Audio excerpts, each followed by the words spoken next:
recorded. First order of business is our reorganization. We did not have a meeting in July. We were having some trouble making sure we had a full quorum. I was likely going to be on the road at the time, so we figured there wasn't a lot for the agenda. We'd move this to August. So before we actually get to the reorganization, I just want to state that we have a new member of the committee with us this evening, Anthony DiGregorio, who served as the CPC representative for since the inception of this committee, did not stand for reappointment to the Community Preservation Act Committee, and as such, on July 1st was no longer a member of this committee. And we now have Herman Lehrman-Cricky, who is not only a new member of the CPC committee, but also is, as part of the CPC, is sitting here as a member of the Affordable Trust Committee. So, Herman, welcome to the committee. So, I know you introduced yourself to everybody, but this is being recorded, and folks at home will be watching this, so here's your opportunity to tell everybody about yourself and why you decided to step on up. Okay. So thank you, everybody. The reason I wanted to be part of the Affordable Housing Trust is I believe that Middleton and many places in America have become too expensive for our children to actually afford. So my children can't afford to live in Middleton, and I'm sure it is echoed around other families as well. One of the things we need to do is to look at affordable housing so that not just our children, but we can attract people with starter homes in Middleton, and as their income grows and their situations improve, that they can actually buy homes and remain in Middleton, and then the affordable houses can go to other folks, nurses, doctors, students who have just, sort of graduated. I've lived in Middleton for 14 years. My 4 children have gone through, Fuller Meadow, Howe Manning, and some at Masco, and as a long-time resident, I see smaller homes whenever they're being demolished. There's usually a mansion that's put up, in its place. I don't have a problem with that, so long as we have a balance. And I think Middleton is out of balance at this time. If we can have some affordable housing, I think that's one of the problems with 40B, right? Which is why 40B came into being, forced upon us. If we have that balance, I think future 40B might be, mitigated. But this is one of the reasons I'm here is to make sure that we advance affordable housing in Middleton and give some people who want to live in Middleton a chance. Thank you. Great. Well, welcome aboard, Herman. Mm-hmm. We're glad to have you. We'll quickly get you up to speed on what we've been doing. Probably not a better time for you to jump aboard because we are kicking off our 5-year action plan that was engaged with us through the support of MAPC, the Metropolitan Area Planning Council, through a grant that we received that has helped us put together a plan of, I call it short, medium, and long-term activities. But we're moving from the phase of the consultative support to the phase of the committee members digging in and starting to line up in different areas of the plan that they want to be involved in. So could not find a better time to have you join the committee, so we're glad to have you. So first order of business for us is the reorganization. And we need to elect a chairperson, a vice chairperson, a clerk, and a treasurer. Right now, last year was elected as chairperson. Anthony DiGregorio was elected as vice chairperson. Maria is our clerk extraordinaire, and Richard is our treasurer. And actually, for Herman, for your edification, just so you know where everybody serves in this committee, Rich is an appointee per the Finance Committee, where he serves on the Finance Committee. We've got Jason Buzz, who serves due to his position as elected member of the Planning Board. I serve as an at-large, probably because I'm a large guy. Beth serves as our at-large as well. Maria serves as a member from the Housing Authority representative, and Bill Renault, who is not here today, serves as a member from Reverse. Oh, I have that backwards. You're Bill is select- at large. And you're select board. That's right, I am select board. I'm sorry. I feel like that was a good Sorry. test for the room, Thank you though. for helping I was that. gonna text you. Yeah, and so- ask you. I'm like, wait a minute. So I'm a member of the committee that appointed myself, and I didn't even know where I am. So I was like- I serve as the select board, Beth serves as an at-large, and Bill Renault serves as an at-large. And it took our clerk to straighten me out, so thank you. Well, that's why you said a clerk extraordinaire, so. Thank you, Clerk Yeah, Extraordinaire. nameplate So, of and we each come from different boards and committees, and Beth and Bill as At large. at-large. And Bill serves in a couple other capacities in town, the Facilities Building Committee, and also serves on the Board of Appeals. And Beth also serves on, Board of Appeals. I'm on the master plan. Master Plan Committee. So we actually have a really good representative of many of the committees in town that will have their fingers and their brains wrapped around housing and affordable issues as well. So I think, will become the clearinghouse for that. So we need to elect a chairperson, a vice chairperson, a clerk, and a treasurer. So I will open up the floor for nominations for each of these positions. First would be a nomination for chairperson. I would like to nominate you again, once again, Brian, as I did last year when we first started this, because I think honestly you have so much experience and such a well-rounded, I'd like to continue that. I may put a motion in for that. Thank you. Second. Okay, there is a second. Is there any other further nominations for chairperson? Hearing none, I'll move it to a vote. All those in favor? Aye. Opposed, if any? Okay, thank you. Vice Chair, that's an open position. I will open the floor for nominations for Vice Chair. And it's an opportunity, if somebody would like to serve as Vice Chair, this is an opportunity to speak up as well. I wouldn't mind taking that unless you want me to stay clerk. It's your choice. Extraordinaire. Extraordinary. I mean, you could be Vice Chairperson Extraordinaire. If you want to be Vice Chair, then I would, if someone wants to consider that. I will, I guess, can I make a nomination as chair? I nominate Maria Patos-Hansis as the vice chair of the committee. May I just ask a question though, if I could, Yeah. Brian? Since, Anthony did what he was doing, it's more, what is the difference really between clerk and vice chair? Because a lot of times they're almost. A lot of analogous. committees, it's the same. It's the same, Quite so- honestly, on our select board, Right, it's we call it a clerk, but it's really a vice chair. same as the library, so I was just wondering. I think the reason why is because we are Committee? a separate organization that also has reporting requirements Okay. with the Fine. state Okay. and with that the clerk takes some of the roles of minutes, but also is I did, yes. taking the role of, for example, the document we're going to talk about later today, which is the actual declaration of trust. You serve as the clerk of the organization as part of this. And the clerk is different than, that's usually the person that's in charge of all of the, I didn't have to do that Annual. this past year. 'cause Well, we it's- actually- haven't finished, but yeah, we that- filed, there was some edits that are being Right. made. We'll talk about that in a Just moment. want to be clear on the different duties, so, okay.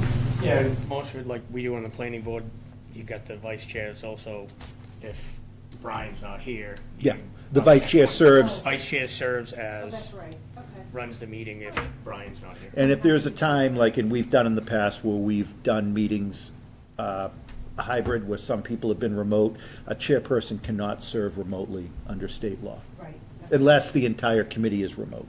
understood. Okay, thank you. I'm happy to take that. Okay, so we had a nomination and a second, I believe. Was there a second? I'll second that. Okay. Any further nominations for vice chair? Okay, I will close the nominations.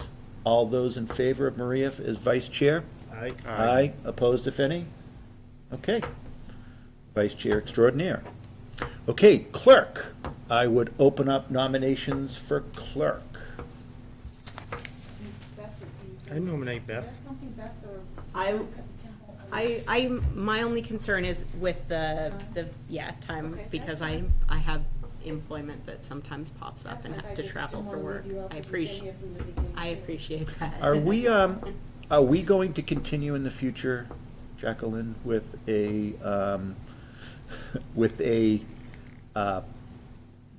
Minutes recording secretary? thank you. You are. Okay, so, the beauty of that is, as clerk, you do not need to be the person taking fastidious notes for the minutes. You just However, approve them. yeah, you have to kind of review them beforehand and then get them Yeah. before the committee for the next meeting. And Elizabeth does an incredible job. It's literally, she sends it to me, and there's nothing to. No, it's, Oh, Catherine. Catherine, I'm sorry. Elizabeth's different recording secretary, sorry. Nichols. Yes. Thanks, that's not working, I guess. So, yes. Yeah, Catherine does a great Another job. nomination. Can we nominate Bill since he's not here? I mean, we can always nominate, he may not accept. Bill? Nominate Bill is. Seems like a bad night to miss if you didn't want to get elected to anything. So why nominate Bill then as the clerk? Well, I would ask first if, Herman, if you'd be interested. Speaking as a new person, I will do it because it'll be a great way for me to get an understanding of what's happening. I didn't know you didn't want to jump in that quick, that's Yeah, all. I'll nominate Herman. Yeah, I will, I'll be the clerk. We have a nomination of Herman as clerk. Is there a second? I'll second it. Okay, any further nominations? I'll close the nominations for clerk. All those in favor? Aye. Opposed, if any? Okay, welcome aboard, Mr. Clerk. So, and last treasurer, our current treasurer is Richard, who's actually going to be talking to us later tonight about some budget documents he's put together. I'd like to nominate Richard, given he's in that area and has done so well, if I could. Okay, there's a nomination. Is there a second? Second that. Okay, there is a second. Any further nominations for treasurer? Hearing none, I'll close nominations. I'll take the roll. All those in favor? Aye. Opposed, if any?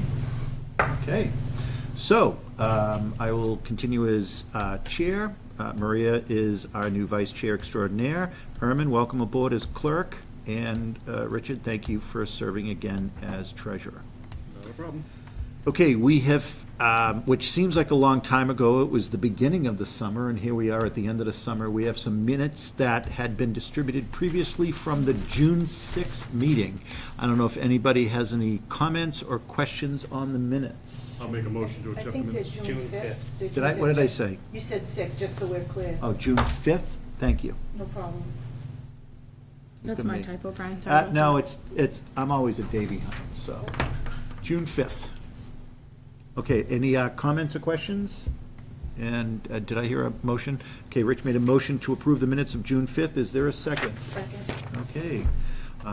Any further discussion? All those in favor? Aye. Opposed, if any? Okay, our minutes are complete.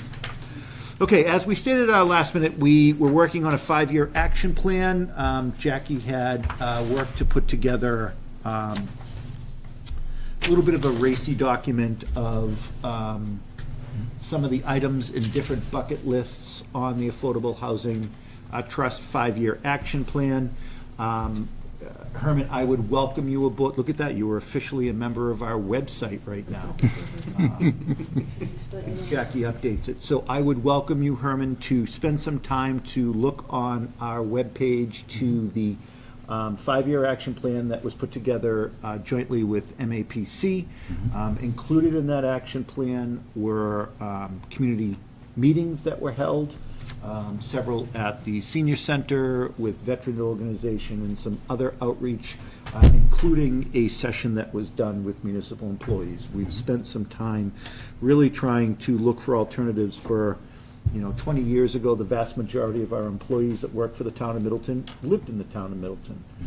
Today, it is but a small, teeny sliver percentage of our employee base actually live in town. And part of the outreach we did was to our employees as well of some things that they were interested in looking at in terms of affordability here in Middleton. So I welcome you to look at that. Part of that 5-year plan, we broke into several different bucket areas or strategy areas where we identified on the Middleton staff side what staff would potentially be involved. Would that be our town planner? Would that be our finance department? Would that be our town administration office with our town administrator and/or assistant town administrator? Would that be any other, would it be planning board? Would it be organizations like that? And then which would be the roles primarily that would be us?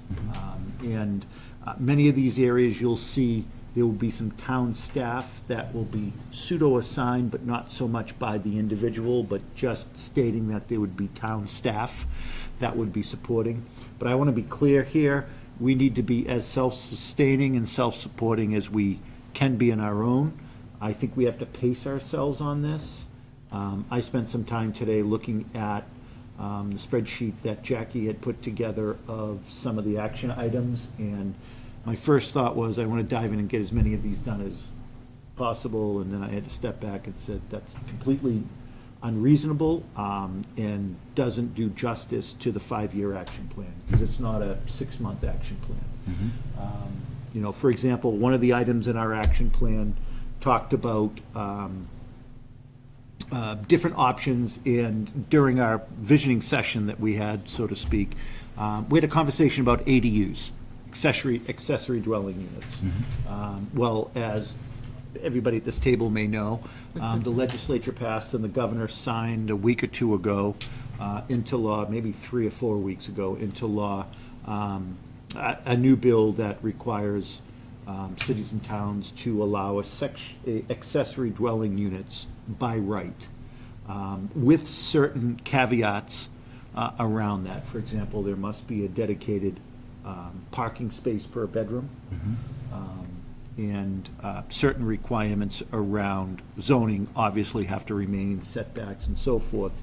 But also interesting language like homeowners association can't by right ban these, and zoning changes can't be made to eliminate the ability for these to happen. Right.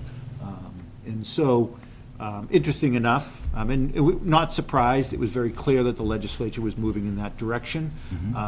We were having, it with the planning board, actually, we're having some discussions on a potential warrant article around ADUs. That was pulled this year from the town meeting warrant because I don't think we were ready to discuss that. Well, the legislature, in their infinite wisdom, kind of moved a little bit faster than cities and towns, or most of the cities and towns are. So while we may not be working on a 5-year action plan around the potential development for zoning changes for an ADU, what we may want to be talking about, this committee may want to be talking about, is what does it mean now here in Middleton that ADUs are allowed?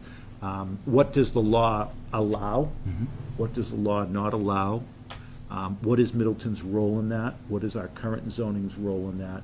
So I think that topic, for example, goes into the public relations and outreach bucket that we have as part of our 5-year action plan. And I know, I believe Bill and I had agreed to kind of take the first pass at putting together an outreach and engagement roadshow plan to present back to this committee of ways that we would start communicating with groups, towns, neighborhoods, affected groups, from your point, Herman, that I've been saying since I've been on this committee, of young folks, as a parent of a 25 and 22-year-old, neither can afford to live in this town, and I don't know how they would ever live in this town. But how do we start communicating with those groups? Correct. Understand their feedback on that. Yes. But also communication with other boards and committees.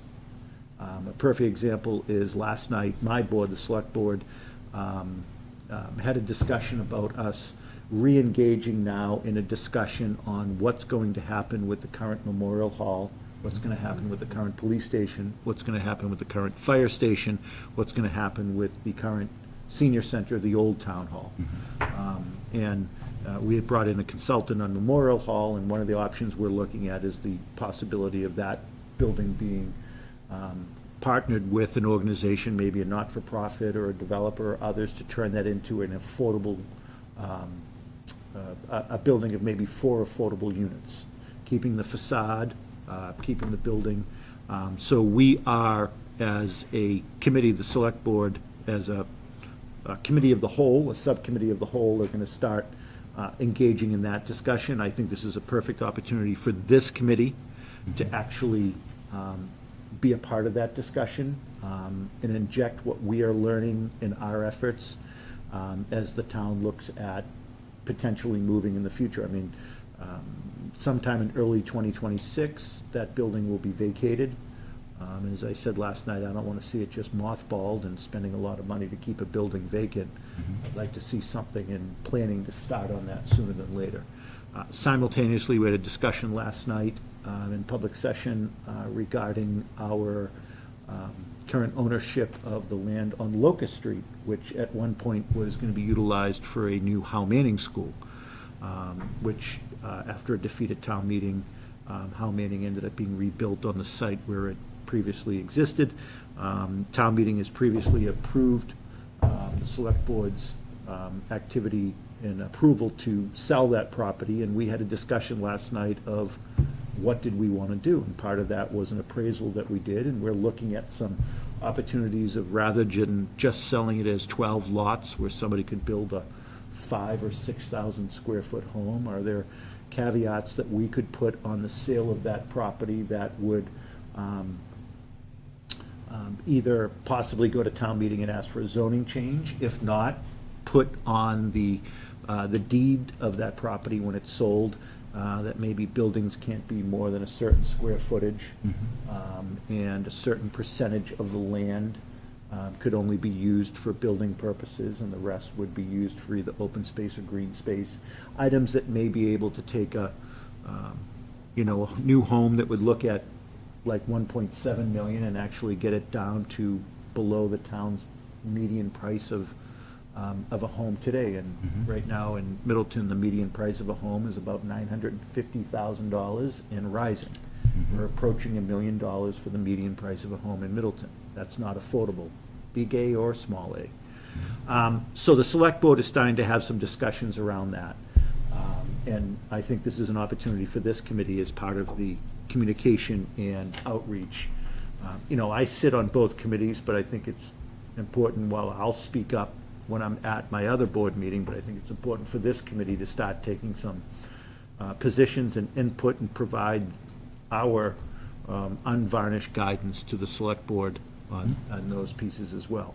Should the decision be to go forward with a potential zoning change or an overlay over there, while that's not our purview, that's planning board and ultimately town meeting, I think it's important for this committee to start being vocal in that. I would like if in the future, whether it's May of 2025 or May of 2030, there's a zoning item before town meeting that may have something that would have a positive or possibly negative effect on affordability, that this committee is vocal about that and is participating in an outreach and a communication on that. As much as it's important for all of us, I know, Herman, you've been vocal at town meeting on items. It's important for us to be vocal individually, but we have a committee that I think we can use as part of that communication. What kind of shape is Memorial Hall in as the basis for a multi? So it's a pretty building on the outside. Okay. On the inside, it's tough. I will tell you, I'm not a builder by trade. I'm not a developer by trade. I will tell you, the likelihood of a regular developer coming in to turn that into an affordable development is probably limited. It's more likely going to be a not-for-profit. One of the items I've been talking about and I spoke about last night is the town has some tools within its arsenal, tax increment financing opportunities, where we could provide a benefit to a not-for-profit of coming in to turn this into 4 affordable units, keep the character of the building. When you come into Middleton Center, that building is part of the character of Middleton Center, but also at the same time provide some taxing strategies that would make it more affordable, but at the same time get that property onto the tax rolls. So there would be tax coming in. Obviously, we don't tax ourselves. Especially because you don't. Oh, no, go ahead. Only because the person, not the part of Habitat's or community, but the woman who spoke to us, is that something as a nonprofit they'd be interested in? Is that nothing that they would be interested in? They have done projects, and I can't speak Like for that? this habitat. Yeah. I know other habitat, I've worked with Habitat for Humanity in Indianapolis in the past, and they okay. actually build and own units. But there are a plethora of not-for-profits all around the North I Shore, was just Merrimack mentioning them Valley. because they came and spoke Yeah. to us that time. Yeah. She did a very good job, and I just was wondering if that's something. So, your experience one of the may things do. that our board talked about last night is actually issuing a request for information, an Oh, RFI. yes. That may go out both about the property at Memorial Hall, but also about Locust Street, to see, are there developers that maybe are interested in doing something different? I don't think there's any interest in the town of selling Memorial Hall, having it torn down and turned into another strip mall by any means, or Green space. torn down and, you know, 4,000 square foot buildings, you know, single-family homes. I don't think that's our interest or intent. What about green space? But turning that. Yeah, I mean, there's green space but back there that would be That's- part of it. There's yeah. already, yeah, there's Yeah, some but that there. be a bit, I mean, I know what we're here at the mission in a sense, but at the same time, that is a beautiful spot in that we do have that green space in the back, and to continue that, I don't think it'd be a crazy idea, because we know that less and less land is gonna be available as we keep building. Yeah, I so mean, I part think of the turning land in that- back is CPC land, other part is, Yeah. is rec space, yeah. I think turning that parking lot into housing would be a great use of that space. Like you're not gonna need nearly that much parking for 4 to 6 units, right? Like the Yeah, giant there's parking nothing that lots says are there big. can't be additions on the back of that Right, building. The right, visioning yeah. that was done with, what was That the would be group, great. Virginia? Yeah. Virginia. Now I'm calling you Virginia. Wow. It's my sister-in-law's name, Jackie. This is Brian. What is, I told you, I'm not good with names. Jackie. Yes. Now, now you. What was the just group told- that, Studio Lose Studio through Mass Lose. Development. Oh, that's Oh. right.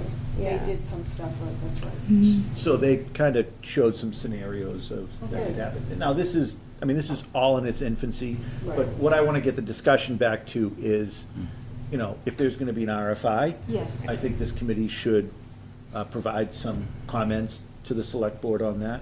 If there's going to be, and that process it's not going to happen in a vacuum. Who There'll- does that RFI? The town would issue it. The Midtown admin? Yeah, it'd come out of the town administrator's Okay. office or the planning department, one of the two. I see. You know, and an RFI is an opportunity, it can be as broad or as narrow as you want. It's basically saying, let us know what you think. Like, we could say, we're interested in A, B, and C. Would you be interested in A, B, and C? If not, what do you think option D should be? And that's where we'll find out if there's an appetite of organizations. But again, my point of bringing this all up is part of the communication and outreach piece that Bill and I are starting to work on. I just want this committee to be as visible and vocal with other committees. Part of the plan is to ensure that we have a voice in the process when things are going through, like planning board, and not a formal voice, because we're not part of a zoning. This is not a zoning committee. Those are handled by two specific and distinct committees, the planning board and the ZBA, depending what the issue is. But if there's an issue coming before future town meeting or going before the planning board, or if a development is coming in, somebody's looking to develop 10 house lots, you know, I think the planning board is more attuned now to affordability. I mean, there's a member here that serves on the committee, but I think it's an opportunity for this committee to be vocal during that process of, hey, you know, here's an opportunity. Especially if things come up that are rezoning kinds of things, just having some voice being like, hey, what about a affordability component to that?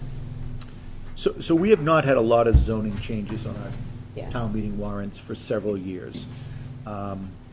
We had one last year, May, that was really forced upon us by the state, but other than that, there has not been really, I mean, our last real zoning, other than an overlay that was for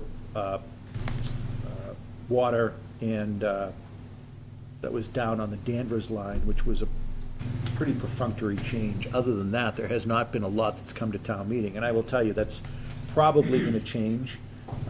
You know, some of that was purposeful. We were dealing with other items that took priority, one being the project at the golf course. But I think there's going to be more coming, probably this coming town meeting, so. When's the next town meeting? We're likely going to have a very small special in December, but we never as a town do zoning in a special. It's kind of been a ladies and Is gentlemen's that for the agreement. roof here? we're coming for the special for roof here, and, The roof right now is the only thing yeah, that's really the only definitively. thing that we really need to do. We weren't gonna hold one this year, but due to the, Right. uh, The need. school building MSBA. authority, yeah. So that's the only thing that's gonna be on that? That's currently the only thing we know is gonna be on I it. mean, there could be something else we don't know about at this point?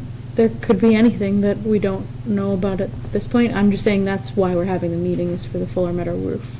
Right No, now. but I'm saying, wouldn't you know that already? I mean, there's planning that No, goes not on. necessarily. We have items, I mean, we haven't even opened the warrant, never mind closed the warrant. We've had items show up on our annual town meeting warrant a month before town meeting because we didn't know that they were coming, like items. I'm trying to understand when you say that, because that doesn't make People sense to can, me, but it's a big deal. there's a process, right, Correct. to put something on the warrant. You So would we don't think. know That's what I anyone mean. can do It it. takes We a don't know lot. who's doing it. So the select board has the authority to place things on the warrant. Finance committee has the authority to place things on the warrant. Planning board actually has the authority to place. But there could, not that I know of this coming, I'm just saying that there could be a budget issue that sometimes comes up. Could like be a citizen's petition. citizens petition, sometimes, right now, we're not bargaining with anyone, but some years we're bargaining and we need to fund a collective bargaining agreement, but we don't know this early if we're gonna have something like that. 2 weeks ago, we had a fire at DPW. Luckily, we have an awesome fire department. If that was worse, I can tell you, we would have items on the special town meeting, and it probably wouldn't have been in December. So this one's gonna be in December. Yeah, tentatively the 12th. It's a bad time. This is all about making sure that we get the MSBA It's a funding. very specific Oh, is it- timing is it formula. due the end of the year or something? We need to move quickly, and if we waited until May, we'd probably be SOL. Okay. Well then, I don't know, I just find it odd that there'd be anything else to put up there, because Oh, yeah. We just don't know. We may look it's a at, bad time of year, holidays and such, to be doing that, and we've asked the townspeople a lot in this past year already. no, I know, but I would tell you, we'd end up asking a lot more of townspeople if we lost the grant for the roof. No, I'm Yeah. saying, beyond that, that's an important thing. Anything more money you're asking the town for would be pretty poorly looked upon. You know, I don't think there's Or we don't have any a other huge, votes. we don't have a huge wish list of things we want to fund right now. I mean, I don't think- those items happen, I mean, we have a wish list, but those items usually happen in Yeah, an we annual wouldn't- town meeting. Bringing back, say, I mean, I'm not saying that someone's gonna do that, is the Masco budget that, by some, I'm not saying someone is, but But- just as an example. I don't think we need to worry about that right now. I think Well, that I worry they're about those just, things, Beth. they're not, well, yes, but we're like, we've got I know, to, we're, but- we're focused on affordable housing tonight. I know, but Brian brought it up, so I think No, it's so, important as a resident but to my point on know that is that, to get backdoored.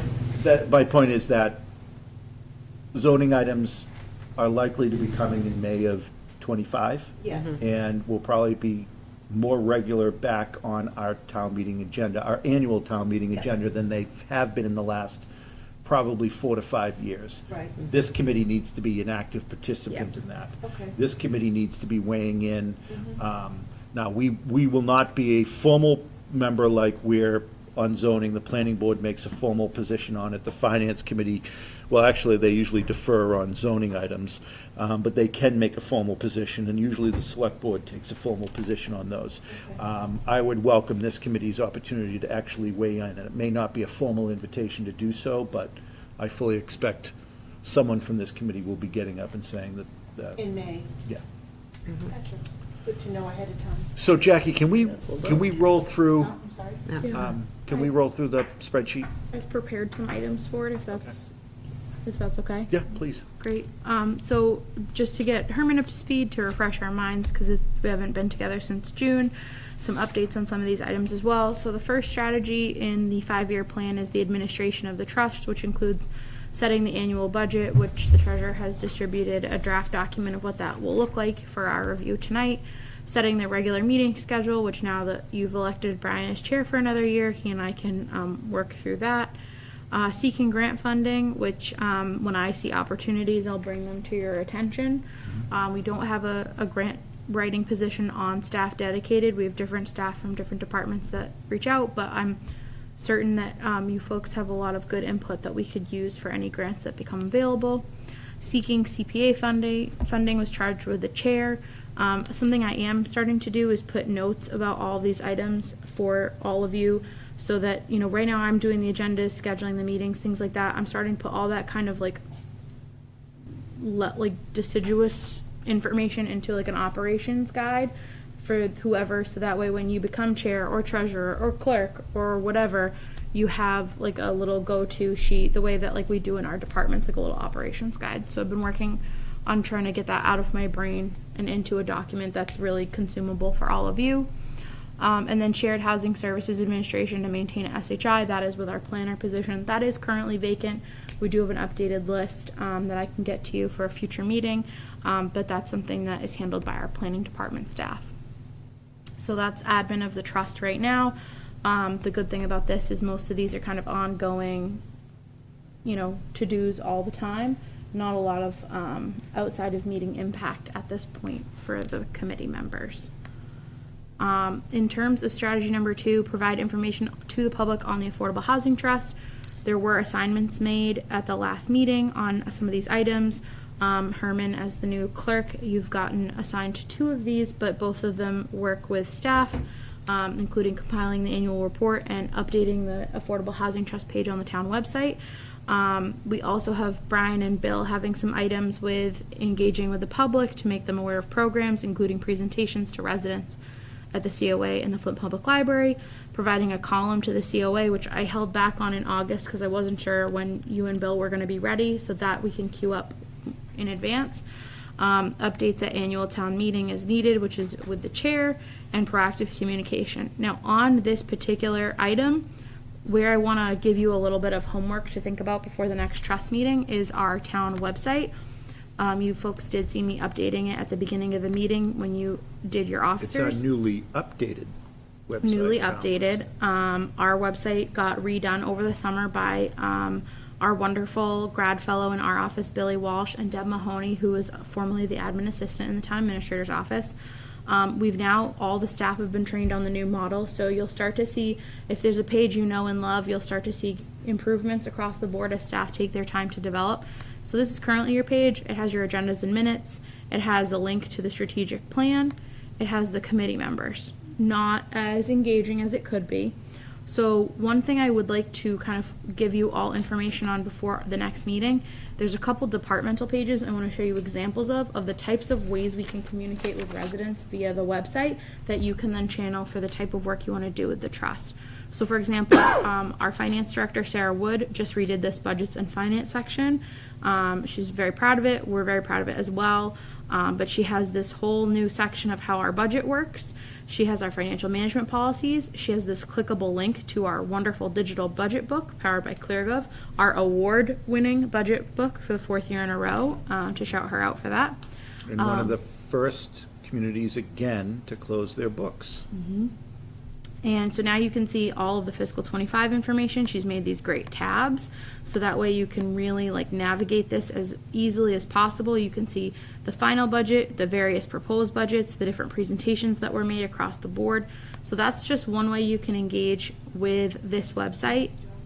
Yeah, she did a wonderful job. She's a numbers person, so you can see the way she Yeah, her mind, yeah, for sure. Yeah, very good. This is another great page. Our health department has a wonderful page that they really use graphics well, so you can import images to talk about the different types of things. So this is a great graphic that the public health departments use. So Jackie, if we were proposing, and say Herman comes back and says, hey, I think, to the committee and says, I think we should have some graphics in here and maybe some stats of, what's the average home price in Yeah. Middleton? What's the size of the average home? Information like that. Is that something that he provides the information to somebody that puts it on the site, or will he be granted access to change the page? So only staff have access to change the page, and so you can give me as minimal as it can be or as maximal as it can be. To me, the more impact that you can have, the better. Like, for example, the health department has this great photo that says, I'm sick, and you click on it and it takes you to the foodborne illness complaint area. So things like that are like stock images, we can help you with that. But the goal is, like, we're really just trying to show some pizzazz and really make it an informative tool. Because I don't know about you all, but when I Google something, like say a restaurant, and you don't get the information you want right away, you kind of say like, oh, they're not paying attention. And you might not go to that location because you don't know that they're operating currently.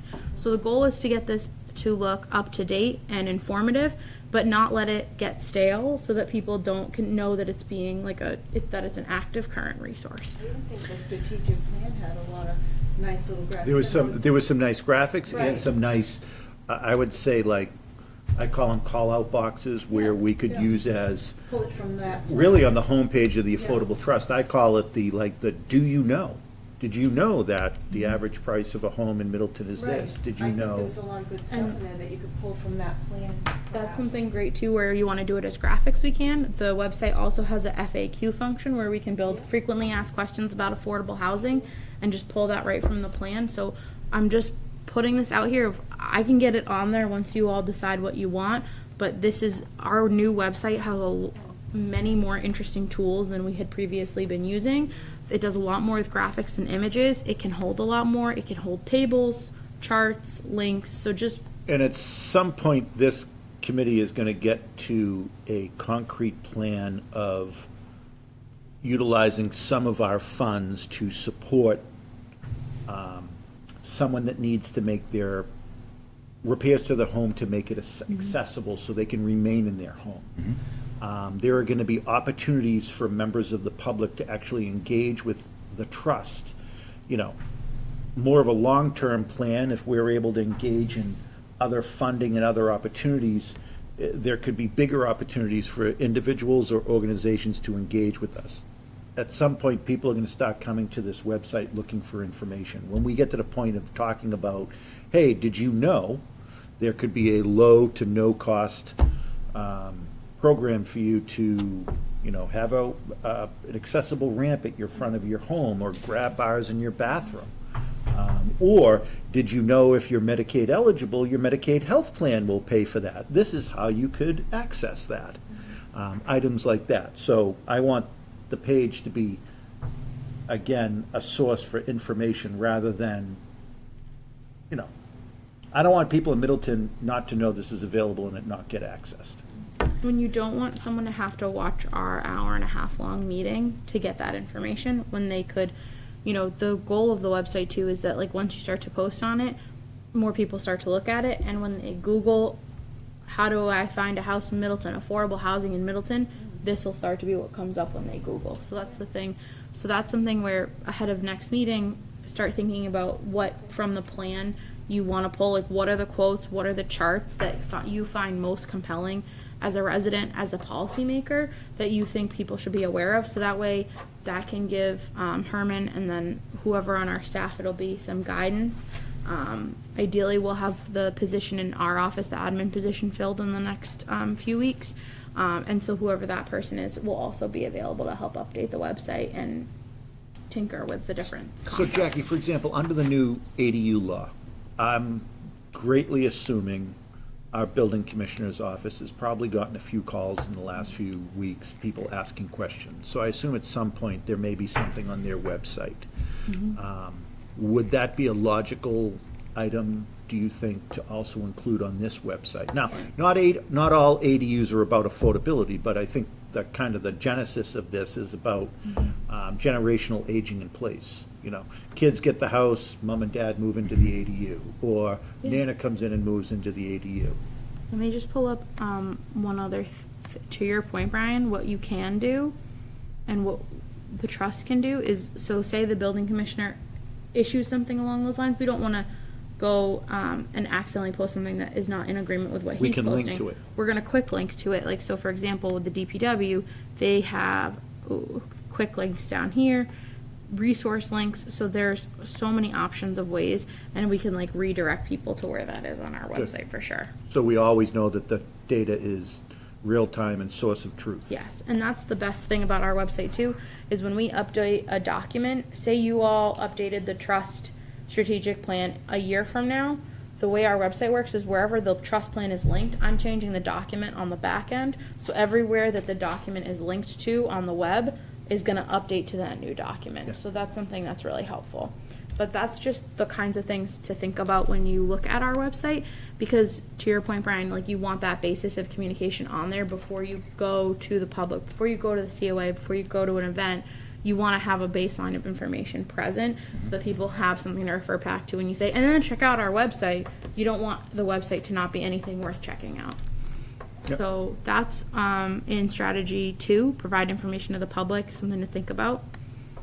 And then our strategy 3, if we can hang on to that one for now, when we have a new planner, we will revisit that section because that's very like planning heavy. No, we don't. We're back in the interviewing I process. didn't know if it's gone past the interview.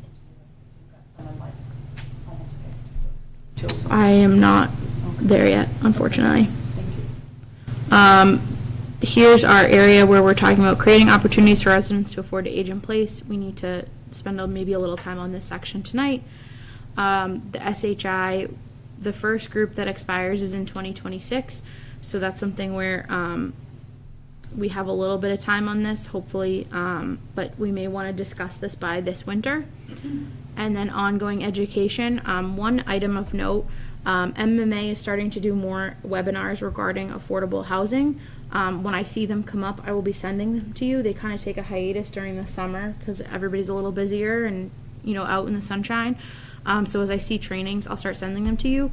One I do want to make note to you all is usually in March every year. It's a Saturday. It's the Citizen Planning Training Collaborative, CPTC. Oh, okay. I was thinking Chapa, sorry. Oh yeah, CHAPA's good but expensive and not always local. The CPTC is a great one for board and committee members because they will do 3 sessions from 8 or 9 a.m. till 2 p.m. on a Saturday. They usually do it out at Holy Cross, but that is a great one for affordable housing trusts because they take a lot of work with how do you implement plans like this.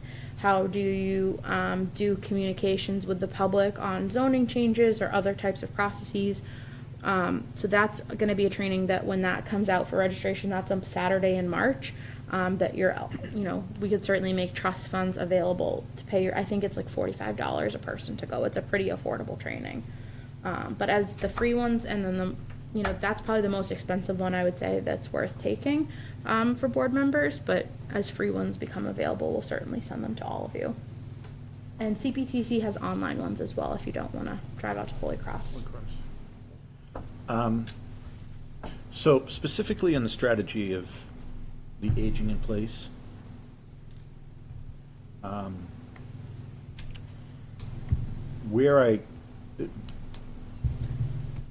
just because I think it is such a timely item, and I've had so many people that have approached me in the last 2 weeks asking questions about it.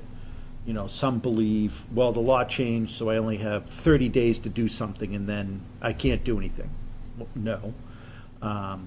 So I believe at some point our town council had actually put together kind of a document on the bill. I don't know how much of that is guidance that's fully shareable.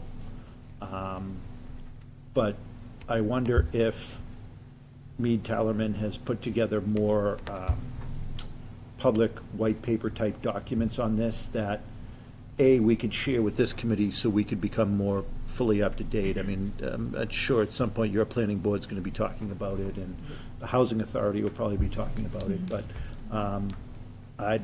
I'd welcome part of what I would like to see this committee do is, I don't want to be the cheerleader of rah, rah, rah, everybody go put an ADU in your backyard or in your basement, but I actually think it is a pretty amazing tool that, a perfect example is, a couple of months ago, I got a call from somebody that was going through the process of a approval for an in-law, not an in-law apartment, we call it an in-law apartment, is for their child. And just frustrated with the process that they had to go through. Not that the town wasn't being helpful, it's just the process was confusing. And it took some hand-holding and some process to understood, and then, they were hiring attorneys and hiring engineers and all of this.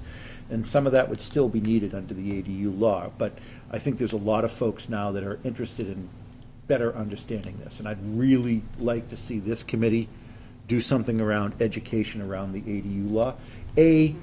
Clearing up some of the misconceptions around this. Everybody thinks an ADU means that there's going to be a second building in my side yard or my front lawn. But also, if you have a 3-bedroom septic system and you have 3 bedrooms in your home and you want to put a ADU either attached or detached, there has to be a septic upgrade. What does that mean? What's the process? Have that on our site, but link back over to the health department's site, which has purview over Title V. That's an area that I think, as we talk about aging in place, I think most of the ADUs are going to be for that purpose. It's either somebody like my wife and I that would move into basement of my home, and maybe God, I hope my daughter doesn't watch this, and my daughter moves into the upstairs. Or maybe the opposite, And I think there's a lot of folks that are probably starting to give some thought about that don't know where to start. And this isn't I'm building an ADU in my backyard and then renting it out as an affordable unit. I think, Brian. So that can also help if people are struggling with finances. One of the things that I think some places have seen is the ability to put in an ADU and be able to, without having to sell your whole house, right? Or take out a new mortgage at the current interest rates or whatever, being able to use more of that land. But you would have, if someone was struggling financially, it'd be hard for them to put that up, Right. first of all.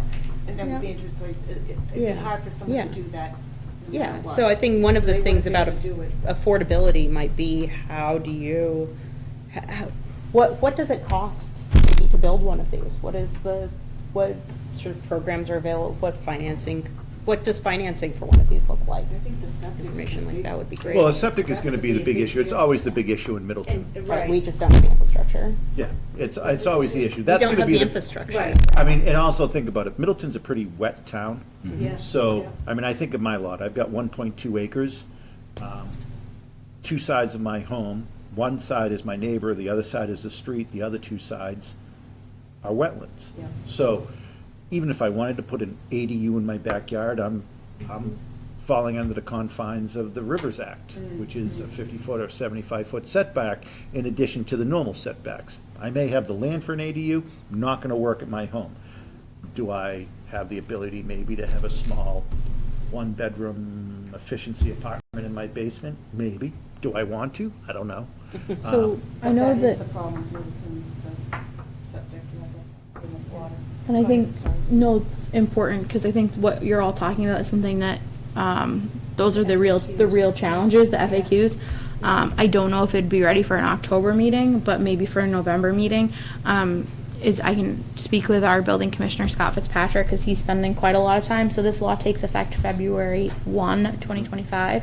So we did get some preliminary guidance from town council when it was first passed, but that's it. It's preliminary. It's like 4 pages. The issue is the law has been passed, but now what happens Is is the the state has to write the implementation. regulations around it. The law is probably 3 pages, the regulations will probably be 400. And that's something Most likely. where you all, I think, are pretty savvy, having been on boards and committees. You know about the Wetlands Protection Act. You know about the septic challenges. You know about all these kind of things. Like, I think at this point, this body, and even Herman, you kind of had your pulse on it based on you being at town meeting. You all kind of are in the know. You know, Jason probably knows the zoning bylaw best out of all of us in the room. He's been on the planning board. You know, Richard understands finance and financing. And I think that's where, like, you guys are already playing inside baseball and using a lot of jargon that maybe the general public doesn't know.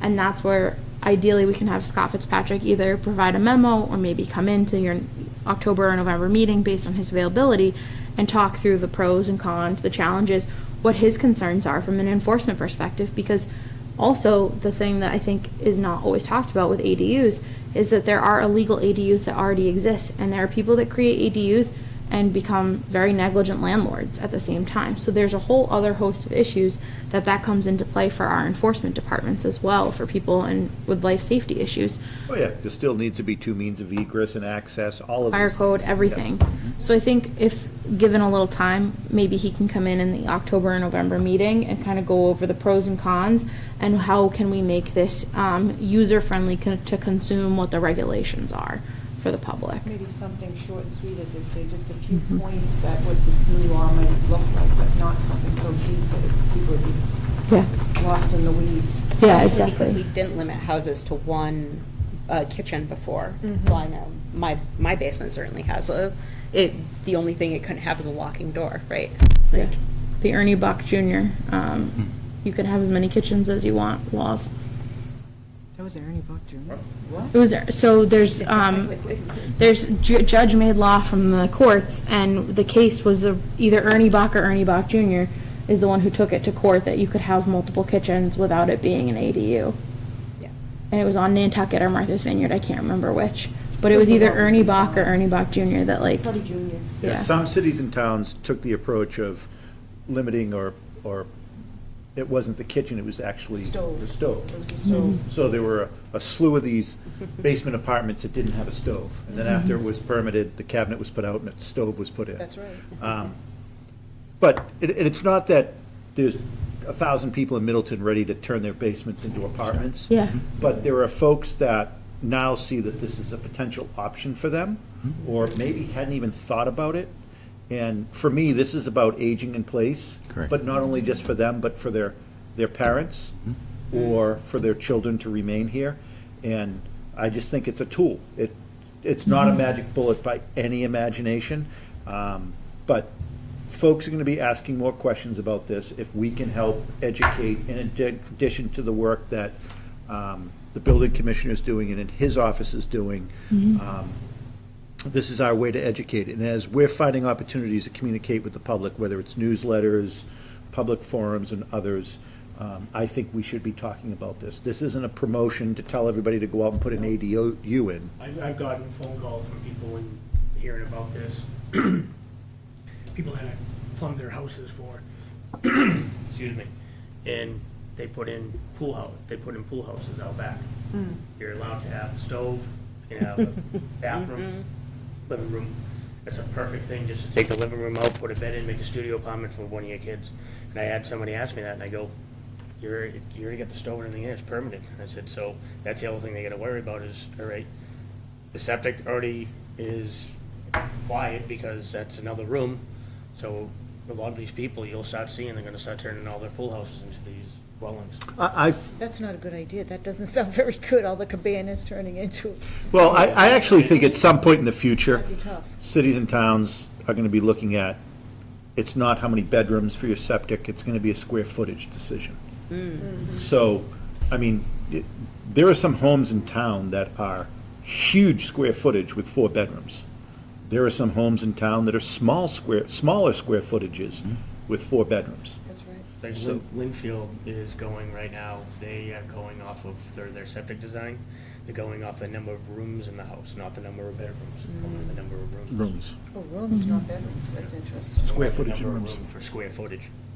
So, quick question. There are toilets that produce zero waste. So, if we are saying that septic is a problem, should we look at toilets that don't produce any waste? And see if, those could be an alternative to ripping up your septic at $30,000 cost and seeing if you can utilize some of these new toilets. I know they use them in trailers. Well, a lot of the way the septics work is doesn't really have to do with how many toilets you have in your bathroom. It's gray in water. your house. It's how many bedrooms you have. Showers and everything, water. It goes off the amount of rooms you have is the size of it. Like I have a 5-bedroom septic and I have 4 bedrooms in my house. So I have another, when I did my septic, I made it a 5-bedroom septic. That was back in the day. When I did the septic, it was 5 bedrooms. So I mean, even if it's the toilets, they go off of the bedroom sizes. The No, law but I was doesn't meaning for the contemplate- ADUs. Well, that's I was gonna meaning for the be, ADUs. there's gonna Yeah, be the people ADUs, who do, start looking at waste treatment plants for bigger, like maybe a neighborhood association gets together or whatever. But I think But to your I don't think we're there yet. To your point, Herman, I don't think the Title V law contemplates what you're talking about. It doesn't contemplate that, and We a haven't perfect caught up. example of how it doesn't contemplate that is, there's a lot of homes in Middleton. I'm a perfect example. My home was sold as a 4-bedroom home. I have what was a 4th bedroom that had a pseudo closet, but it really wasn't a closet. I have a 3-bedroom septic. Now, that technically, I mean, I had a bed in it. It was a spare bedroom. When folks would come and stay over, they would visit, they'd sleep in that bedroom. Well, my kids had the other 2 and I had the master bedroom. So on paper, it was a 4-bedroom. In reality, it's a 3-bedroom. Where you live, your buildings, they're 2-bedroom units. One of those rooms, the offices, clearly could be a bedroom. Actually, in the end units, there's 2 rooms up top. Yeah, 2 rooms. So I have a 3-bedroom septic in a home that anybody walks into my home calls my bedroom a 4-bedroom home. Now, I have a basement that has a separate room in it, doesn't have a closet. The old adage was, no closet, No bedroom. no bedroom. Yeah. Okay, Still is for apartments. yeah. So that issue will come in the future. It's, septic is one of the limiting factors to this. The other factor is going to be setbacks, wetlands, parking, Just the layout. cost. I mean, look at most of the new developments in town, I'd say the last 20 years. They don't look like the developments of 40 years ago where it was a straight road. Every house lot looked like a square. If you look at all the house lots, look what comes before your butt. They're pork chops, they're these weirdly designed lots. Some of it is to incorporate the wetlands, retention areas. Some is to make the square footage, so they make the setback for the septic system Yeah. design. So you get some that come in, like you say, pork chops. I mean, we approved one I think it was before we split for the summer. They were doing it on Coochie Way, they had to cut one down, and it's like the lot goes like this, and then it goes like this, and it's like literally 25 feet, and it goes all the way down and it stops. You can't do anything with the land, but it gave them the square footage to put the septic system in. And so some of those are going to be very limiting factors for ADUs. And again, this is one of the tools in the arsenal for aging in place. The other tool, I think, this committee, and I think it's a perfect example as we talk about the budget, is at some point, is there a want by this committee to say, we would like to designate X percentage or Y amount of our budget towards assisting individuals that have a need for accessibility in their home, if it's an issue of being able to remain in their home. Can we talk about that as a homework item, actually? So that's a pretty big task It's if a we huge look. task. But Anthony, before he left the trust, had started looking at other communities that offered a similar program. So I'm wondering if before the October meeting, somebody can be tasked with catching up with Anthony on the research he did. He sent me some of it. I don't know how much more he has, but it would be very helpful if someone could connect with him this month to get the research that he already has. We did get a presentation. Herman, I don't remember the date, but we had a presentation on a program that Habitat offers for this type of program, where they help people if you need a ramp or a bathroom made accessible so that you can stay and age in place. So if someone can reach out to Anthony on that item and get the rest of what he had done homework on, that would be a big help. I did invest. I'd also say, I would caveat that with, if you look at a city like a Peabody, a Woburn, a Salem, they're all accessing, more often than not, CDBG funds that are specifically designated for that purpose, and it actually, many of those work like a revolving fund, which is, if the city of Woburn invests $5,000 in updating, it kind of sits almost like a lien on your property. So if that property is ever sold, a portion of that, not all of it, but a portion of it is funneled back into the fund to continue self-perpetuating that. You see that more in cities, you don't see that in towns. I think Habitat said the same thing when they were here. Yeah. But I don't think we have anywhere near the funds that we're going to say, hey, we're going to take 50% of our funds and designate it for that. But I think we have to find out what the options are and the reasonability. If somebody comes in and says, I need to make my bathroom accessible, it's going to cost $25,000. We don't have the wherewithal to do that here. That would be And I think that's where Anthony had looked at maybe 3 towns already. So someone A can connect with him, and then B, someone else to continue the research. That's just another way to break down that task, because that is a big one. And then investigating the home and CDBG funds. To Brian's point, the CBD, oh my gosh, I cannot say that acronym tonight, sorry. Community Development Block Grant. Great. Those are city funds, but I did look at our home funds. We do get notified every season in the spring when the home funds become available. And if we don't have a project for this committee that is home fund eligible, they just go to the Greater North Shore Consortium. So that's something where there is money available, but if you don't have a affordable housing project teed up, for example, like if there's not a habitat project in town, if one of the nonprofit developers in town building affordable housing, things like that, you have to have a construction project teed up to access those home funds. So they exist, but unless you're gonna get into the construction business, Is this big A or small a affordable? So this is, does a 40B project that's ongoing in your community allow us to access dollars like that?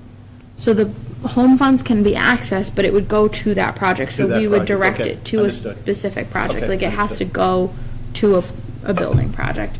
So, and I don't know if that project would be eligible because it's not a non-for-profit. Like that's not, If we as a town developed and I'll reach out to Anthony before I leave tomorrow and just ask him to kind of put together what he has and email it to me, and I'll try to look at it when I'm away, and have something when we come back. I'll take that on, but part of, my question is if we, and I'm just asking this out loud, I don't know the answer to it, but if we set up a project that states that we're gonna have some funds, whatever those funds may be, I mean, I expect we're gonna come back in May and ask your committee, Herman, for funding again this year from the CPC for housing and affordability. We got 80,000 last year and 200,000 200,000 the previous year year. before. So I don't know, maybe next year we get 60, 80, 70,000, I don't know, maybe it's 50. Well, it's what your committee in its magnanimity decides to give us, that's available. But at some point, I'd like us to create the semblance of a program, and doing that program around accessibility, affordability updates to keep somebody in their home. Does having that program now, does that qualify us to look at home funds? If not, are there in the North Shore Collaborative, can we go and partner with the collaborative? Maybe we provide some dollars and the collaborative provides some dollars to the ramp at somebody's front door, the grab bars in their bathroom, the bars in their hallway. I think they are only capital A affordable, in the means that they are, the state defined what does an affordable unit look like. But I have the email, so I can go back and I'll send a update so that you guys can all talk about it at your next meeting. The other thought I have is, has anyone talked about the intersections of ADUs and capital A affordable? So like for things that are already rental properties, having landlords put in a capital A affordable ADU as additional units on the property or something like that. So that is something that legally folks can do. Like if you go to build an ADU or you have an ADU, you can deed restrict it affordable. But I want to be abundantly clear, it's not a fast process and it is a permanent, or at least a certain length. Typically it's 29 years or permanent deed restriction.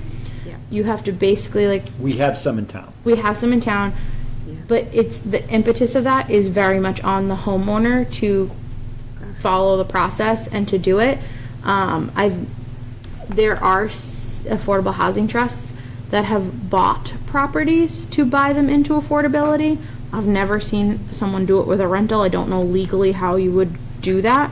But for a rental to become part of our SHI, our subsidized housing inventory, they need to go through the process with the state to bring that unit into compliance for capital A official subsidized housing inventory affordable housing. So I'm not saying it's impossible, but the onus of the cost and the legalities is very much on the property owner, not on the town.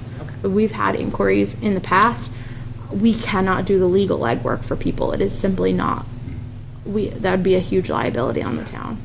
And more often than not, if you're doing it for a certain individual, you own that set aside for, is it 30 years? 29-year deed 29 restriction. years. And then, I would argue, I mean, we've got properties in town that are in jeopardy of reaching that 29 period, and we're going to reach out to those organizations and say, I hope you re-up it. And these aren't single units, these are developments. But they're not going to go a long way towards getting us to safe harbor. Right. But Yeah, and anything that increases housing stock helps affordability, but getting something that gets us to safe harbor is a much bigger challenge. And I would just be clear that we do enter a period of safe harbor, and I can't remember the minute, if it started the minute the ZBA completed the comprehensive permit, or if it starts when the decision is filed, or if it starts when he pulls a building permit. But there is a year of safe harbor initially because of the recent approval of the 40B at the former Angelica's property. So, but I would say that the phrase that we use all the time of capital A affordable housing and lowercase a affordable housing, most of the tasks that this body has adopted are very much about the lowercase a. We're very far from the uppercase A compliance of the 10%. That's a vulnerability for sure, but it was not a priority that rose to the top of the priority list when we did the 5-year strategic plan. So I think it's a fun goal, not a fun goal, but it's a good goal to chase because it feels like you can finally check a box. But also, like, once we get to 2030, the decennial census will up the ante again because the population will increase again too. So that's a line that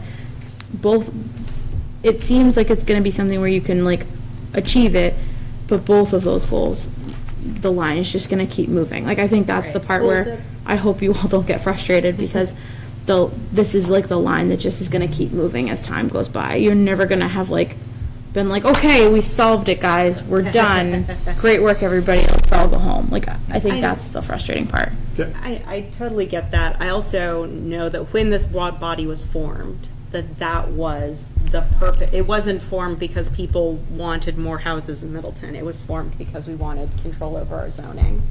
And if we aren't at least working in that direction, I worry about how well we're serving the mandate that we got from town meeting. Yeah, I don't disagree with that, but I think this is back to the short, medium, and long term. Mm-hmm. I think the big A is a long-term discussion. Here's the reality.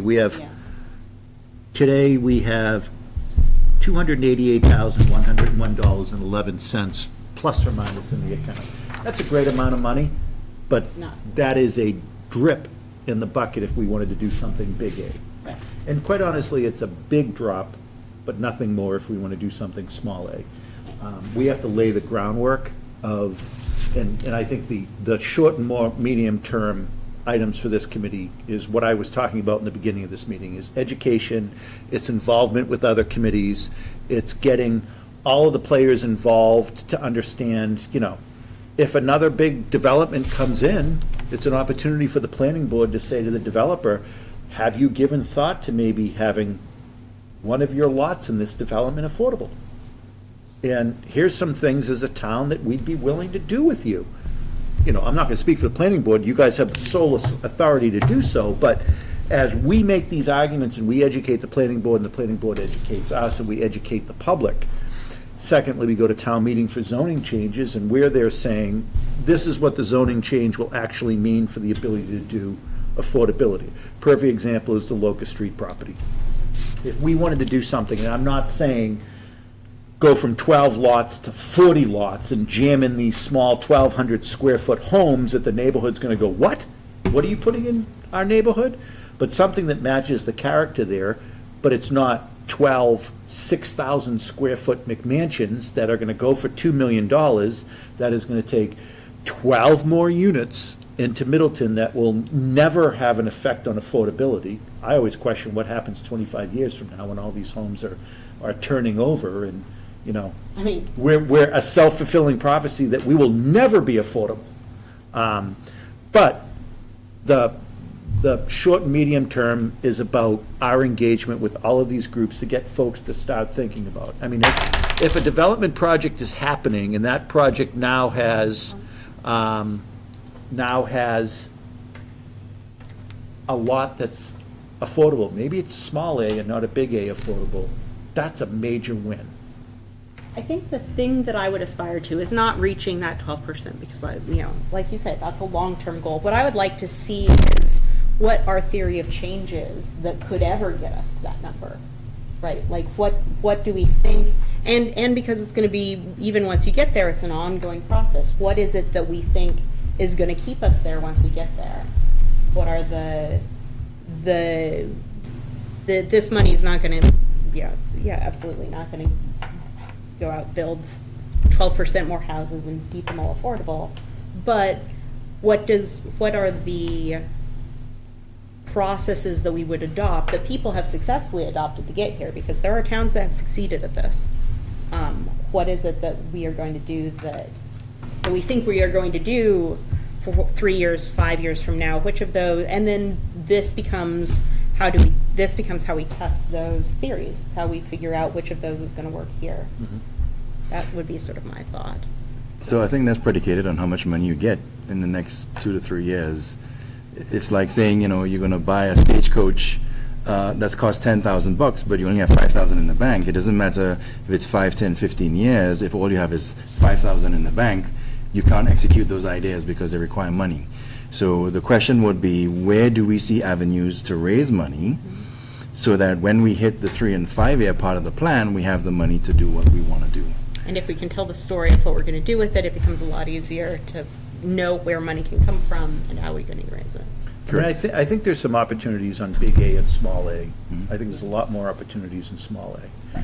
I just, I don't want this to be the committee that, to your point, Beth, of getting to the 12%, because there's a whole nother school of thought here is Middleton's not built out. Why? Because there's a large parcels of land in town that are chapter land, that are farmland, that today are farmland. 50 years from now, may not be farmland. And if they're built out and 20 years from now we're at 12% and then a portion of that gets built out, we're not at 12% anymore. And so, if we were having this discussion 15 years ago and we were on our way to 12%, we would be far from 12% today. We probably would not be much different than where we are today. Probably not. And a lot of what has caused this, I mean, I look at the development I live in, it was built during the downturn that happened in the late 90s, where it was supposed to be a much bigger development, bigger homes. The downturn happened, and they built a little bit of a smaller home. It was still not an affordable neighborhood by any stretch of the imagination, but think about when the surge happened in the mid-2000s, and then again in the last 5 to 7 years, where what the homes look like that were being built. And as the value of our property goes, you just talked about the old tennis club land, Kuchar Way.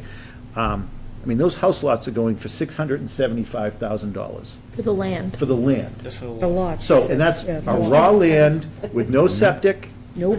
There's power.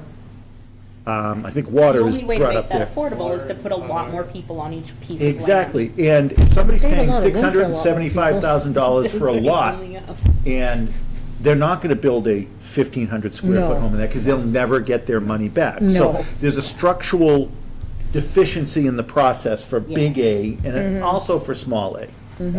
So, So, one of the things I think should be our remit is affordable housing, have people who would be remaining in the town should there be another downturn. So, if we look back in history and we look back at pandemics, right, we've had 10 years of growth, and then we had the Great Depression. every 7 to 10 years. So the question that I have for this committee is, in speaking with other town administrators, they had said when there were downturns, people in the McMansions gave the keys back to the bank and they left the town. That created a precipitous drop in town revenue.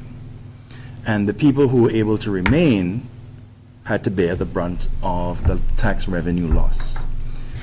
I think we need to think also about attracting people to the town that are going to remain here despite economic or educational requirements. So if all your children finish the Middleton school system, people might pack up and leave. What can we do to bring people to the town that they will want to stay in Middleton until, they choose to retire and stay in an ADU? So I think we need to look beyond just how we raise money, what is the 5-year plan, but we need to protect our tax revenue from estate taxes in the future. And I think by having more affordable housing, people are going to remain in the town longer and help offset. I don't really see how that, I don't see that, but that's Well, just an it's opinion. a fact. I actually spoke to people. Do we want to so. walk through the to-dos that we have? Yes, but I just want to make sure that Yeah, that's a point. I think, I think that's a yes, we're good going in point. the weeds. There are certain factors there that It's all interesting, this but- committee is never going to be able to control. Downturn. No. Tax collection, No, and the you overall, can't. I mean, Yeah. taxpayers in this town got a double whammy. A, Yep. we had an override for the new facility, we know taxes were going up, but it happened simultaneously with a revaluation, where That's right. everybody's home was valued at what it was 4 years earlier, and Mm-hmm. it happened, it was like a tsunami of a perfect storm, it happened at the highest point. My home was, my neighborhood was revaled. 2 homes in my neighborhood have sold since the reval. Both of them have sold a little bit below what the valuated new price is. So, which is proof that they were kind of ahead of where the value is today. But for 5 years before, it was based on a much lower value. So, the issue of tax collection isn't so much, I can't pay my mortgage, is, I'm sitting in a home that my property taxes have jumped precipitously because of the increased value of my property. That's why on people are purposes of leaving that. Middleton. They are leaving Middleton for that, the taxes. People are coming here for the education, and some people are leaving For the, when because the the education's education over. is not as- doing well. As they're aging out of their property. Well, the Masco has Got dropped.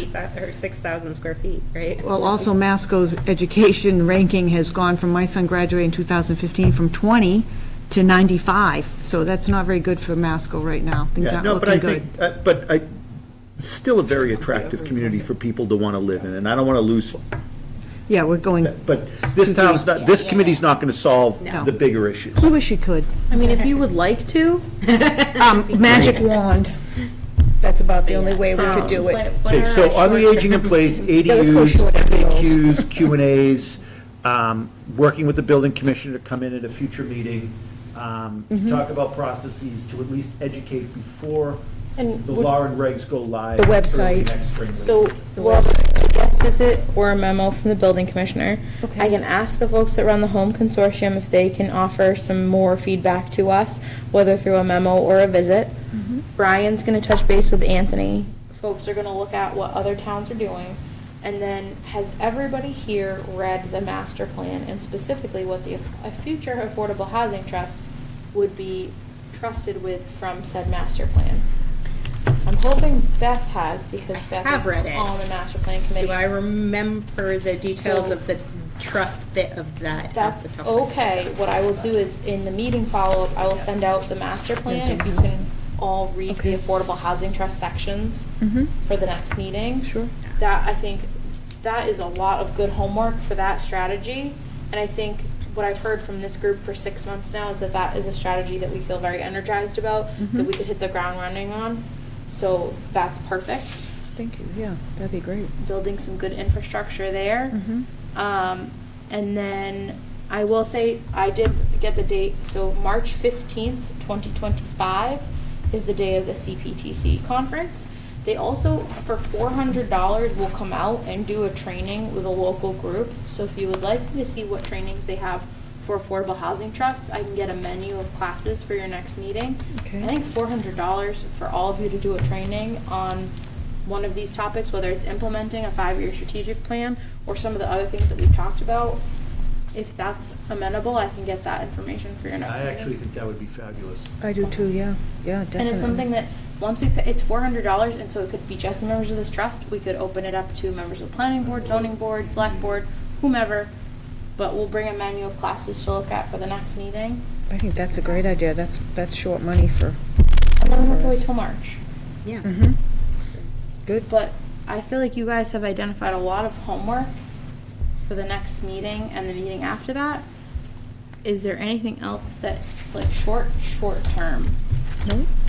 that you want to, and then Bill and Brian are working on engaging the Communication. public, so having an item maybe on the next meeting to Part of what we're gonna do in review that? engaging the public, part of that is the possibility of doing a little column in the COA newsletter.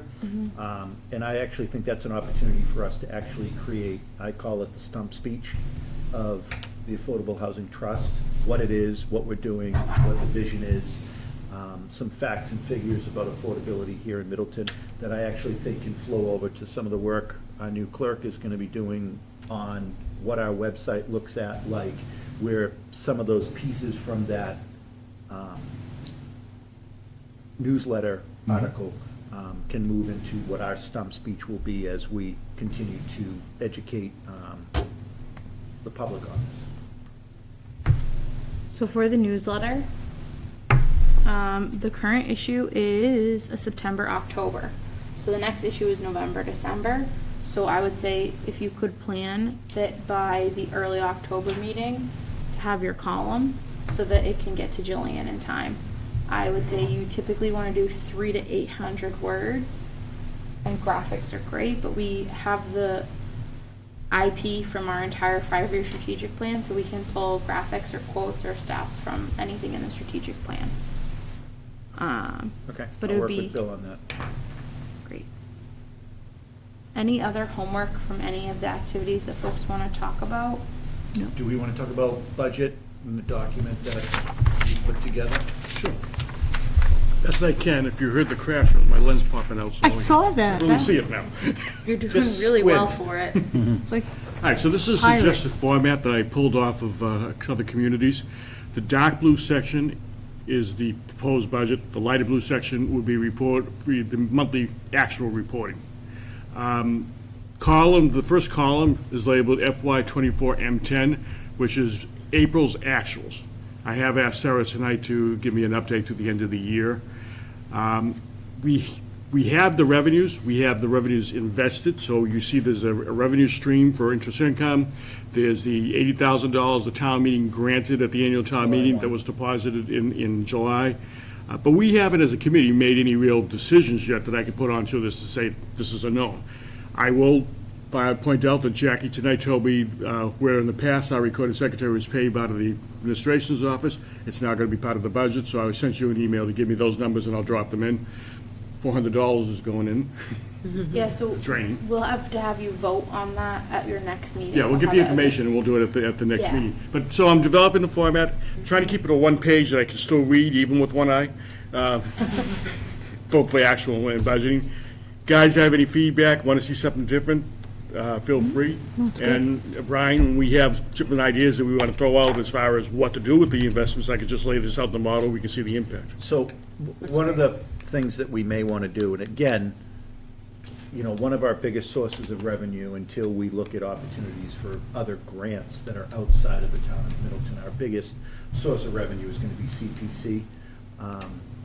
I think for future planning, I think this is a good document of saying, okay, for fiscal year '25, this is what we have potentially ahead of us. Most of our revenue here is going to be interest income.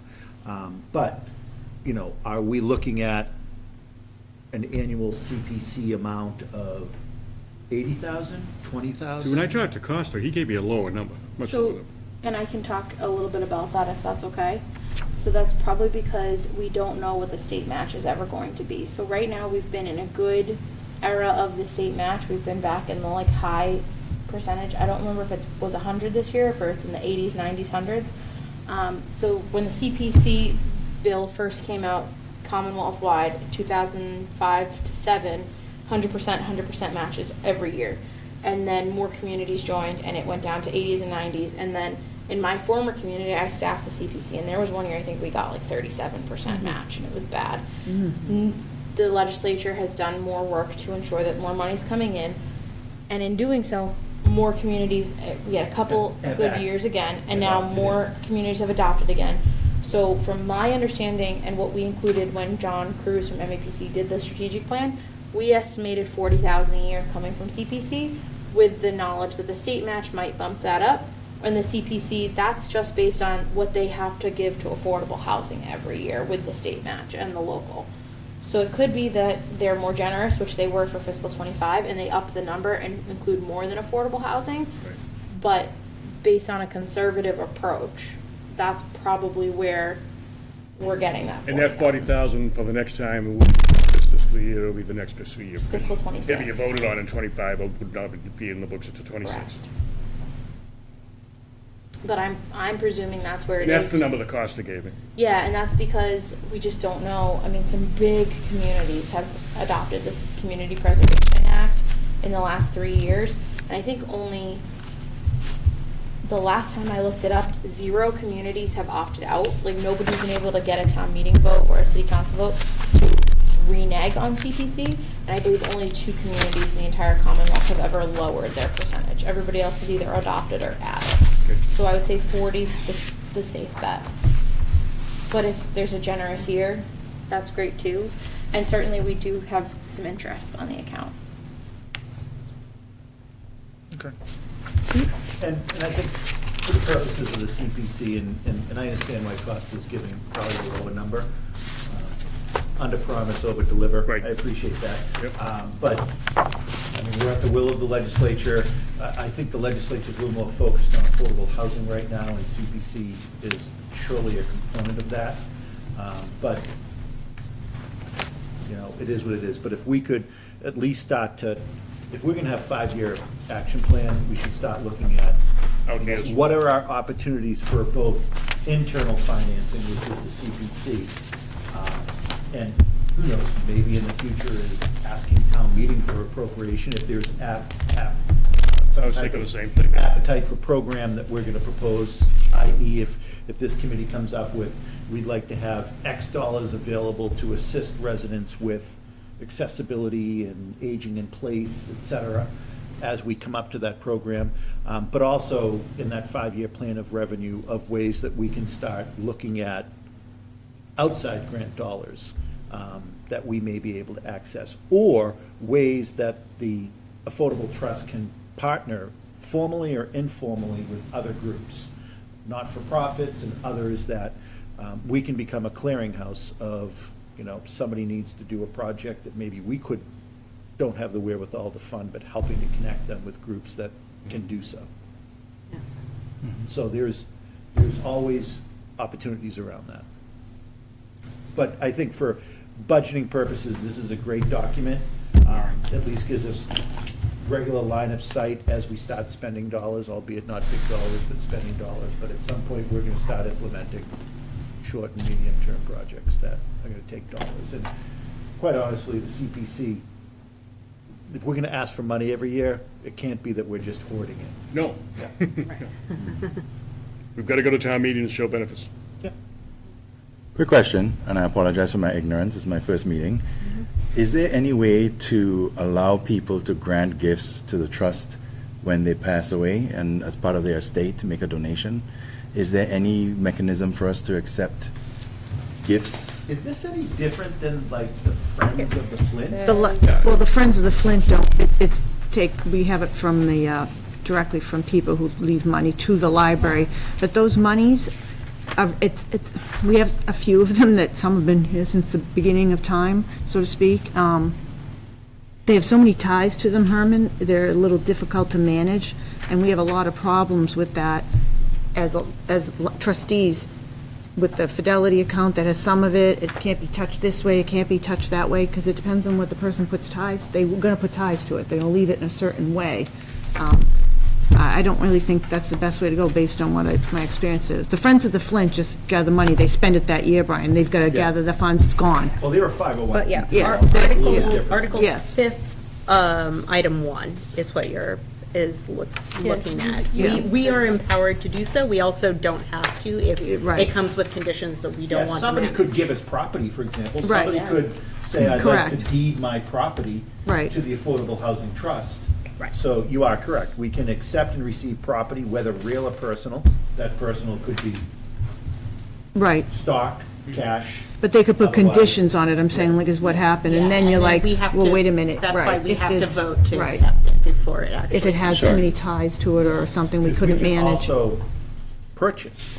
Yep. Right, that's in there too, yeah. Okay, so so the word property means, it could Could be be anything. physical buildings or a gift. Yeah, real of property money. would be Be something physical. tangible. Okay. Personal property could be stock, bonds, cash, Perfect. Jewelry, life insurance policy. I But mean, you're also, I'm just gonna say it for the record, we're not gonna do any of it no, without checking with our finance department and or town council, depending Sure. on what right, it well, is. that's what I'm saying, that's what happened with the Flint, when the money But- they got was from, when it But was this built, trust document at least gives us the authority to reject. have a process. Or And it's accept. not- It's not a blanket. It Right, has to be a right. process that is, I would say if somebody tomorrow wanted to give property to us, there would be a process to determine, are we getting a property that could be a future liability, right? Like, Correct. it's dirty, it's, you know, I think the, no thanks. the Right. only thing that you can't,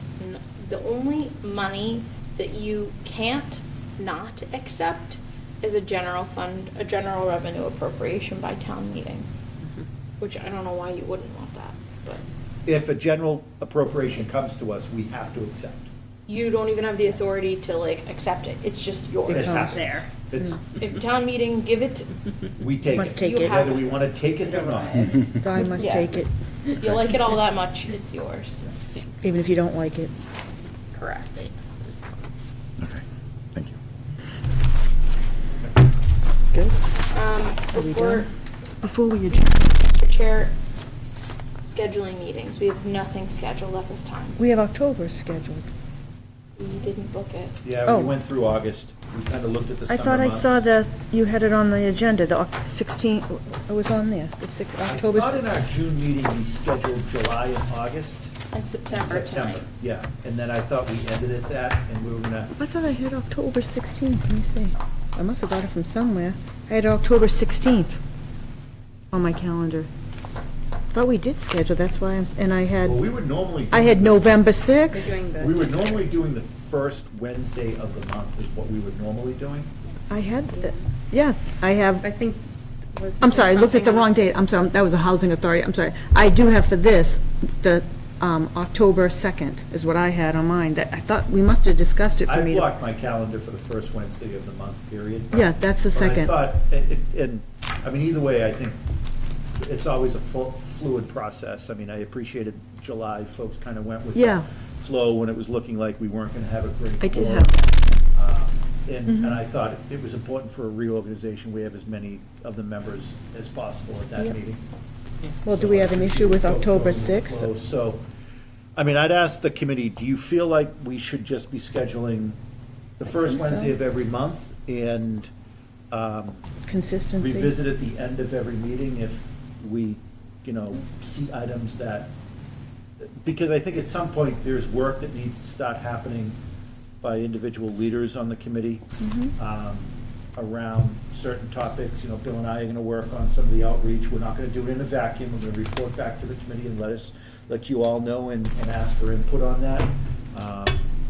We're not gonna also do it by email, because that would be inappropriate. And I'd remind everybody that, it's especially for those that may be new to the process of being in a committee, is nothing wrong with, if you're sending a single email out to your fellow board members asking a question, that's great. It cannot turn into a dialogue. Once it becomes a dialogue, we are in violation of open meeting. And many times I'd say if there's questions that you have, feel free to call me. I'll work with the town to get answers, or I don't stand on ceremony. Feel free to, reach out to the appropriate individual if you think it makes sense as well. But we should always make sure we are not deliberating. Secondly, and this isn't for you specifically, but I've said it before, I'm really adamant about, and I do not weigh in on this, but topics always come up in social media. I hate engaging and feeling like I need to respond. I usually grind my teeth, want to write something, say it in my mind, and then delete it. But, you know, as things move forward and we start to become more visible, just be cognizant of, you know, you're a planning board member, but you're also a housing, affordable housing trust committee member, and let's do it as a committee, not as an individual on social media. Good to not answer any questions in that Yep. on social media. So I'd ask for the feeling of the committee. Do you want to schedule the first Wednesday of every month? Although,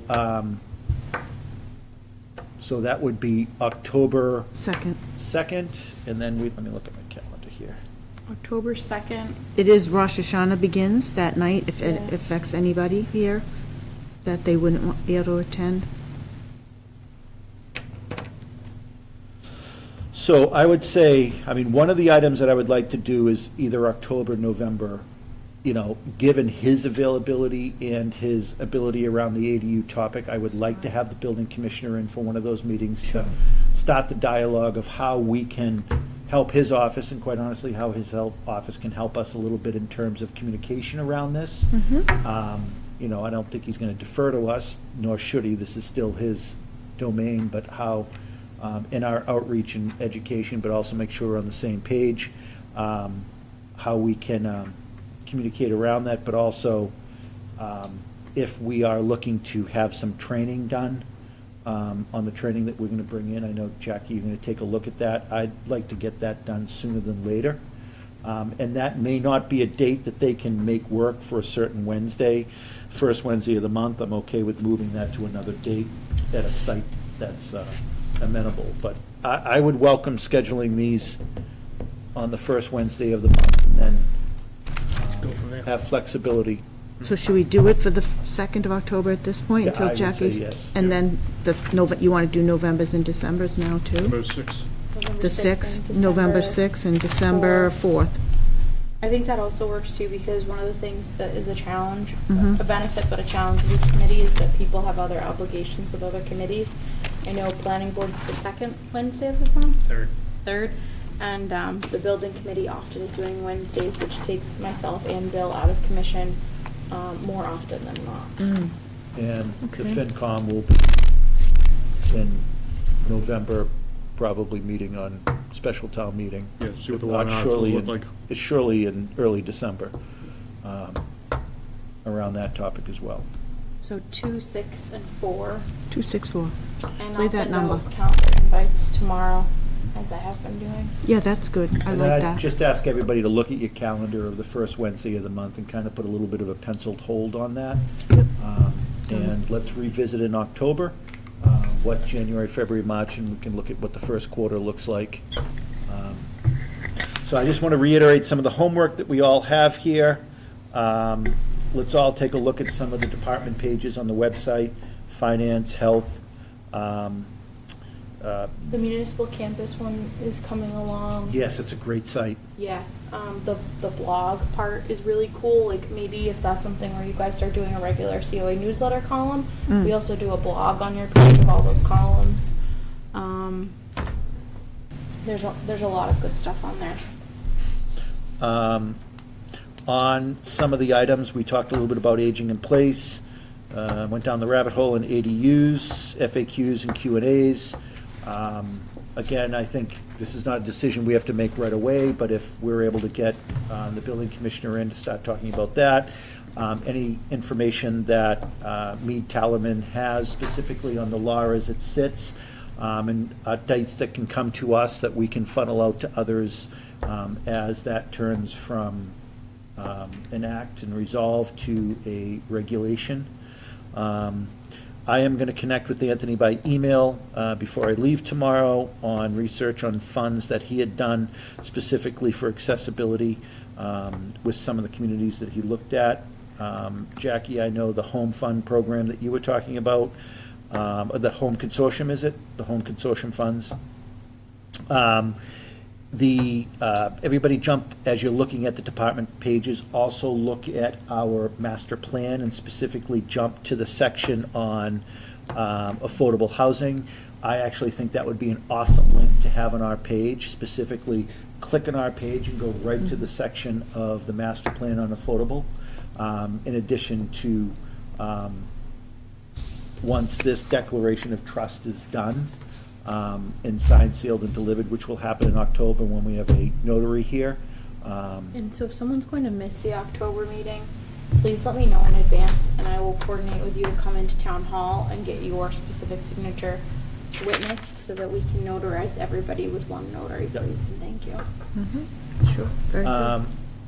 And then, Jackie, about the $400 in future training, I would say that this committee is welcome to that appetite, and I can't speak for our treasurer, the keeper of the funds, but I think he may be willing to open the purse strings a little bit. I think he said that earlier, that he was. Put some votes for that. And We'll then have votes. Person, It's a votes good for thing. that, and the minutes person on the October agenda. 'cause Yeah, Yep. just get the confirmation on the number. And then the other item that I had for specific is the November, December COA newsletter. I'm working with Bill, 300 to 800 words, but I'll work with Jillian to understand if she's going to be more 800 or more 300 words, so we can plan If accordingly. you take a look at the most recent one, mine's probably more 300 and Justin's is probably more 800. But like Tracy Mello, our health director, somehow manages to take a whole page every month. It's not hard to fill a page if you have graphics. Yep. Okay.